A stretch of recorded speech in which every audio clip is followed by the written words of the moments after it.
जलाली और पुरफजल नाम में आप सबको इस्लाम।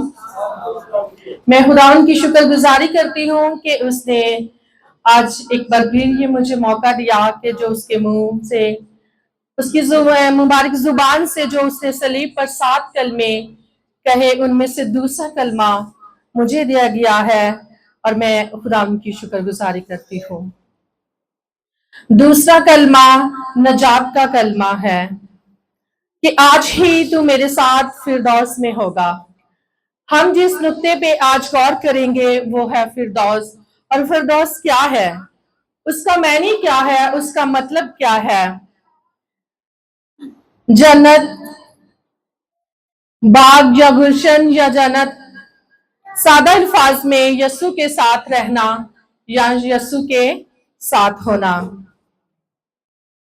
हम देखते हैं कि जब खुदाम यीशु मसीह को सलीब पर चढ़ाया गया तो उसके दोनों तरफ दाएं और बाएं 2 डाकू थे जो उसके साथ सलीब पर सलीब चढ़ाए गए। वो तो गुनहगार थे, उनकी वो सजा वाजिब थी, लेकिन खुदावन ने कोई गुनाह नहीं किया था।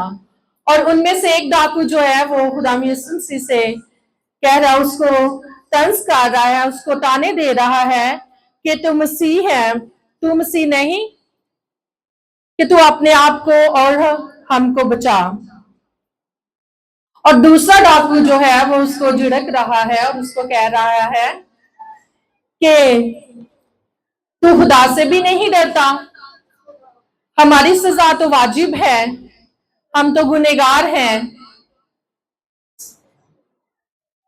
हालांकि हम उसी सजा में गिरफ्तार हैं, हमारी सजाएं वाजिब और दुरुस्त हैं। और दूसरा वो है, वो इकरार कर रहा है, वो कह रहा है कि ये तो बेगुनाह है, इसने कोई गुनाह नहीं किया। अपने गुनाह का इकरार कर रहे हैं। अपने गुनाह का इकरार करना मुराद के तौबा करना।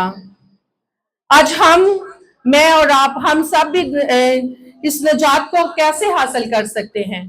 अपनी जिंदगी से जो हमारे गुनाह हैं उनको तरह करके, तौबा करके, खुदा की तरफ रुजू करके हम अपने गुनाहों से नजात पा सकते हैं।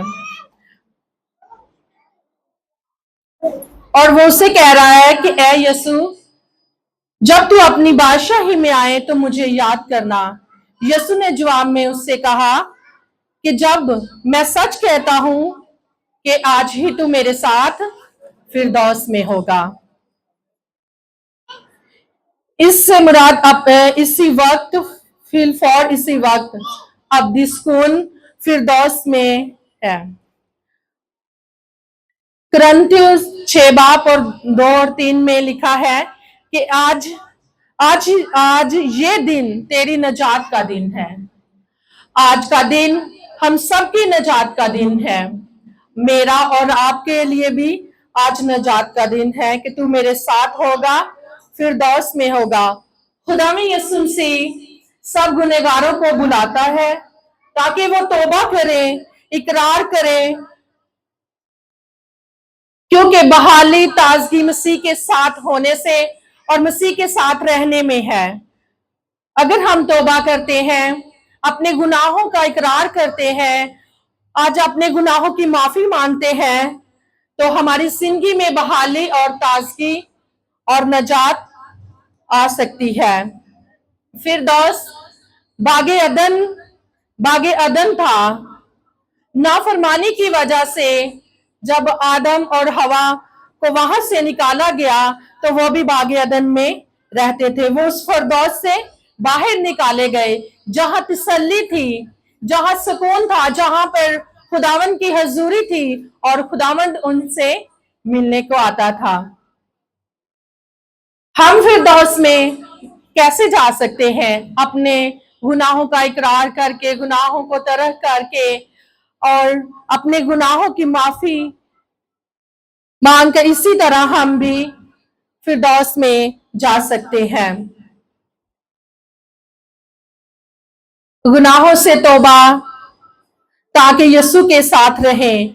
खुदावंद आपको और मुझको, हम सबको खुदावंद बरकत दे। आमीन।